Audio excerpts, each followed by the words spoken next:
जय हिंद, नमस्कार।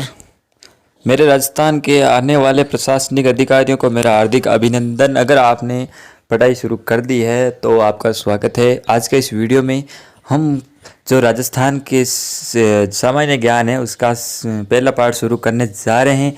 तो जो सबसे पहला पार्ट हम शुरू कर रहे हैं वो है राजस्थान की प्राचीन सभ्यताएं, जिसमें कालीबंगा की सभ्यता को आज हम पढ़ने वाले हैं विस्तार से।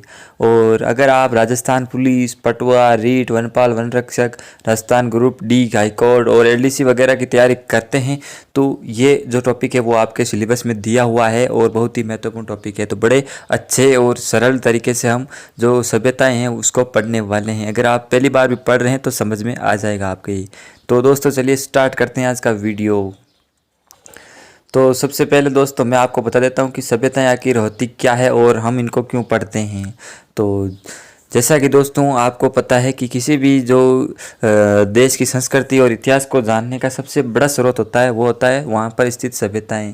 जी दोस्तों, जो वहाँ पर स्थित सभ्यताएं होती है वहाँ पर हमें जो अवशेष मिलते हैं उससे हमें ये ज्ञात होता है कि प्राचीन जो लोग रह रहे होते हैं, हमारे जो पूर्वज रह रहे होते थे, वो मतलब किस प्रकार की संस्कृति से जुड़े हुए थे और वो किस प्रकार से अपना जीवन यापन करते थे। तो इसलिए जो हम उनके इतिहास और हम जो ये सभ्यताएं पढ़ते हैं उनसे हमें ये पता चलता है कि तत्कालीन जो समय था उस समय थे जो लोग कैसे रहते थे और वहाँ के जो समय की जानकारी हमें उन सभ्यताओं से मतलब मिलती है। तो चलिए दोस्तों, आज हम जो सभ्यता की बात करते हैं कालीबंगा की सभ्यता। तो जैसा कि आपको पता है दोस्तों कि जो सिंधु घाटी सभ्यता है और जो हड़प्पा सभ्यता बहुत ही मशहूर सभ्यता हुई थी वो अभी वर्तमान में पाकिस्तान में स्थित है। तो हुआ क्या था कि जब पाकिस्तान और भारत दो अलग अलग देश बन गए थे दोस्तों, तभी जो है पाकिस्तान वालों के पास वो सिंधु घाटी सभ्यता और हड़प्पा की सभ्यता और ज़्यादातर जो सभ्यताएं स्वतंत्रता से जो पहले आज़ादी से पहले जो खोजी गई थी वो पाकिस्तान में चली गई थी। तो इसलिए जो अब भारत सरकार ने भी ये फैसला कर लिया था कि जो भारत में भी ज़्यादा से ज़्यादा जो सभ्यता हैं वो खोजी जाए, ताकि जो पाकिस्तान है वो हमें ऐसा कह के चिढ़ा ना पाए कि हमारे पास सभ्यताएं हैं, हम पुरानी सभ्यता ऐसा वैसा कहकर वो हमें चिढ़ाए ना। तो इसलिए जो भारत में भी सभ्यताओं की खोज वो मतलब तेज़ी से चालू की गई। तो इसी जो खोज की श्रृंखला में कालीबंगा की सभ्यता, पीलीबंगा की सभ्यता, आर्य सभ्यता, लोथल और भी बहुत सारी सभ्यताएं जो कुछ राजस्थान में, कुछ पंजाब में, कुछ गुजरात में अलग अलग सभ्यताओं की खोज की गई। तो हम सबसे पहला टॉपिक लेते हैं आज की जो कालीबंगा की सभ्यता है वो राजस्थान इतिहास में सबसे महत्वपूर्ण जो टॉपिक है वो जो आप अगर कक्षा 6-7 के राजस्थान अध्ययन किताब आती है उसमें भी ये टॉपिक बड़ा महत्वपूर्ण दिया हुआ होता है, मगर तब जब हम स्कूल में होते हैं तो हम इसको ध्यान भी नहीं देते हैं। और ऐसे ही जो ये राजस्थान अध्ययन की किताब होती है, जो राजस्थान अध्ययन का पीरियड होता है उसमें पढ़ाया भी नहीं जाता है और लास्ट पीरियड दिया जाता है हर स्कूल के अंदर, तो हम तब उसको ध्यान नहीं देते हैं। मगर जब अभी कंपटीशन की तैयारी करते हैं और एग्ज़ाम में इनके प्रश्न आते हैं तब हमें इनका महत्व समझ में आने लगा है। तो खैर दोस्तों, चलिए आज हम शुरू कर लेते हैं कालीबंगा की सभ्यता की। कालीबंगा की सभ्यता की खोज किसने की, कहाँ पर हुई थी। तो दोस्तों जो हनुमानगढ़ जिले में सरस्वती नदी के किनारे ये सभ्यता स्थित थी कालीबंगा की सभ्यता। और जो प्राचीन जो सरस्वती नदी थी उसको आजकल गग्गर नदी भी कहा जाता है। और ये जो नदी है वो अब मृत नदी या नट नदी भी कहलाती है, क्योंकि दोस्तों जो सरस्वती नदी है वो प्राचीन समय में बहती थी और अभी इसके जो केवल प्रमाण मिलते हैं। और वर्तमान में ये नदी केवल बरसात के टाइम पर ही आती है और कभी कभार इस पर बाढ़ भी आ जाता है बरसात के मौसम में। बाकी जो अन्य जो मौसम होता है वहाँ पर ये जो नदी है वो ख़त्म लगभग हो चुकी होती है और नहीं बहती है, केवल जो मतलब बरसात के मौसम में ये नदी बहती हुई पाई जाती है। खोज थी वो लुइस पी टेसिटोरी नामक जो अंग्रेज था उसने की थी। जो बीकानेर का संग्रहालय है वो भी वर्तमान में इन्हीं के देन है, इन्हीं के नाम पर बना हुआ है और इन्हीं ने वहाँ पर कोशिश की थी बीकानेर संग्रहालय को बनवाने की। तो इन्होंने इनकी खोज की थी लुइस पी टेसिटोरी ने। इनका नाम महत्वपूर्ण है दोस्तों, इनकी खोजकर्ता यही थे सर्वप्रथम खोज। और इनके कालकृता भी सिंधु घाटी सभ्यता का जो कालक्रम है 2350 ईसा पूर्व से लेकर 1750 ईसा पूर्व, उसी के आसपास की ये सभ्यताएं मानी जाती है और लगभग सेम टाइम पर ही ये सभ्यता है जो विकसित की गई थी। तो दोस्तों जो लुइस पेटेसिटोरी था जो वो एक अंग्रेज था और वो तो खोज करके ऐसे आधी दूरी जानकारी दी थी इस सभ्यता की। तो इसलिए जो इसकी बाद में जो खोज है वो भारतीय लोगों ने की थी, जो जिसमें से प्रमुख नाम है जो एक तो अमलानंद घोष है और एक ही जो बी एल थापड़ और पीके लाल नामक जो 3 भारतीय थे उन्होंने खोज की थी बाद में, और 1952 के अंदर इसकी खोज भारतीय द्वारा की गई थी। तो अगर एग्ज़ाम में इनके बारे में पूछा जाए कि कालीबंगा की खोज कब की गई थी, तो इसकी जो खोज है 1952 में आएगी, और अमलानंद घोष नामक जो भारतीय उन्होंने की थी। तो अब बात आएगी कि कालीबंगा है, इसका नाम कालीबंगा क्यों पड़ा और कालीबंगा का क्या मतलब होता है, आखिर कालीबंगा इसका नाम कैसे पड़ गया।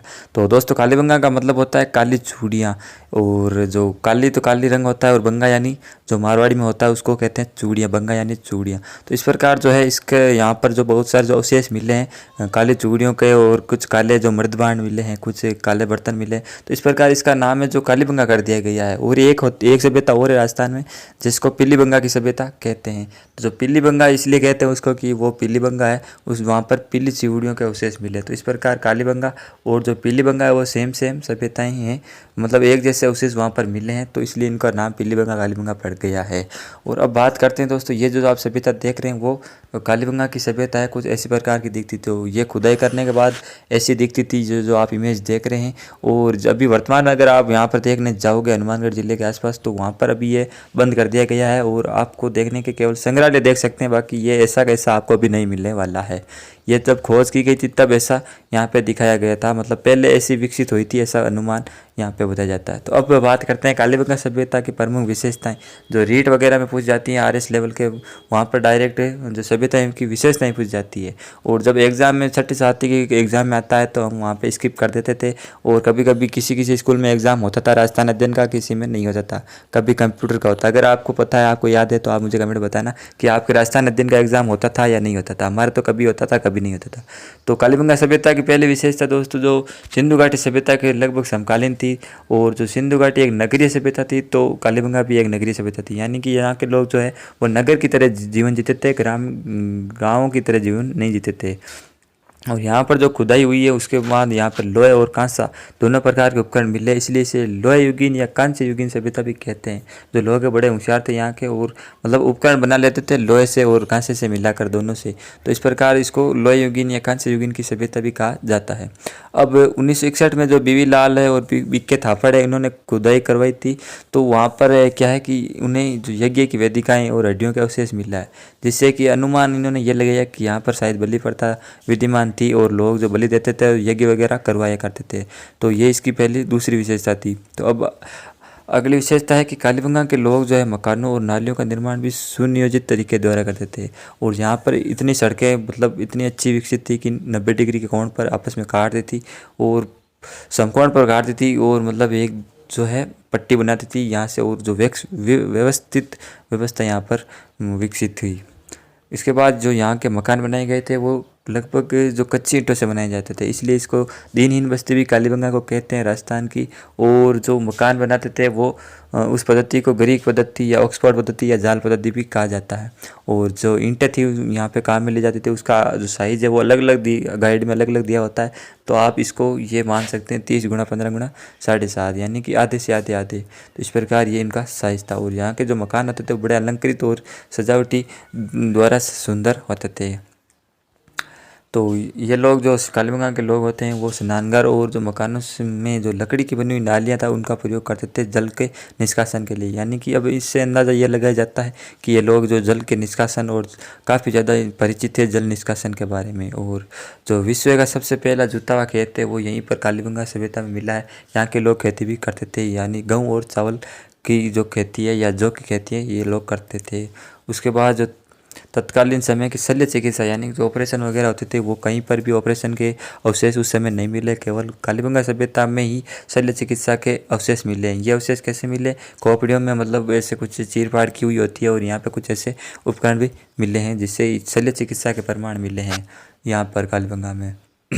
इसके बाद जो हिंदू सभ्यता में जो स्वास्तिक चिन्ह होता है, यानी कि ऐसा जो चिन्ह होता है हिंदू सभ्यता का पवित्र, वो भी यहाँ पर मिला है। यानी कि ये लोग जो धर्म है उसमें इनका विश्वास रहा होगा, मगर यहाँ पर कोई देवी देवता कोई महाराज की ऐसी मूर्ति नहीं मिली है।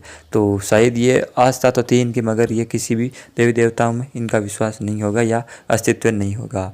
और इनकी सभ्यता जो थी वो मेसोपोटामिया के साथ जो विश्व की प्रसिद्ध सभ्यता थी उनके साथ उनका संबंध बताया जाता है। कुछ जो है घरेलू सामान यहाँ पर मेसोपोटामिया के जैसे भी मिले हैं। और ये सभ्यता थी वो मातृसत्तात्मक थी। और यानी कि यहाँ पर जो माताएं वो प्रधान होती थी, जैसे कि महाभारत काल में होता था। और यहाँ पर जो दो फसलों की खेती मतलब ये लोग एक साथ कर लेते थे, गेहूँ और जौ की। और यहाँ पर जो कच्ची ईंटें यहाँ पर पाई गई है, तो इसलिए इसे कालीबंगा और दीनहीन बस्ती भी इसको कहा जाता है। तो दोस्तों ये तो थी कालीबंगा की सभ्यता। अगर आपको वीडियो पसंद आई है तो आप इस वीडियो को लाइक कर सकते हैं, चैनल को सब्सक्राइब कर सकते हैं बाकी सारी वीडियोज़ के लिए।